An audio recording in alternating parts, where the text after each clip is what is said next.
মার্কিন president Donald Trump হয়তো আবারও আগুন নিয়ে খেলতে চাচ্ছেন, কিন্তু এবার ইরান আর চুপ বসে নেই। যখন গাজায় 52,000-এর বেশি মানুষ, বিশেষ করে নারী ও শিশুর লাশ জমেছে, তখন ট্রাম্প বলছেন মধ্যপ্রাচ্যের সবচেয়ে ধ্বংসাত্মক শক্তি নাকি ইরান। কিন্তু প্রশ্ন হলো, ইরানের বিরুদ্ধে এই মিথ্যা অভিযোগের পেছনে কি লুকাতে চাইছে যুক্তরাষ্ট্র আর তার প্রিয় মিত্র ইসরায়েল?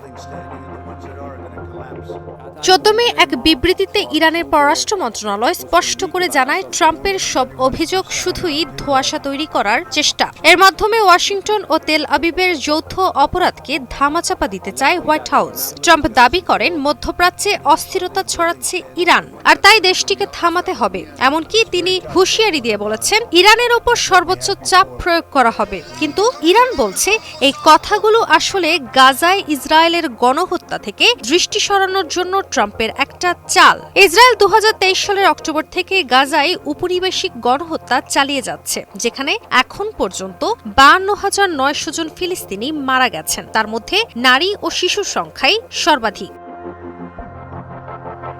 ইরানের পররাষ্ট্র মন্ত্রণালয়ের বিবৃতিতে দাবি করা হয়, শুধু গাজা নয়, লেবানন, সিরিয়া, ইয়েমেনেও ইসরায়েল আগ্রাসী সামরিক দখলদারিত্ব চালাচ্ছে। আর এসব অপরাধে ইসরায়েলের সঙ্গে যুক্তরাষ্ট্র সরাসরি ও পরোক্ষভাবে জড়িত। এই বাস্তবতা আড়াল করতেই মূলত তারা ইরানকে টার্গেট করছে। ইরানের পররাষ্ট্র মন্ত্রণালয় বলছে, এইসব অপপ্রচারে ইরানি জনগণের মনোবল ভাঙবে না। ইরানিরা জাতীয় ঐক্য অটুট রেখে এগিয়ে যাবে।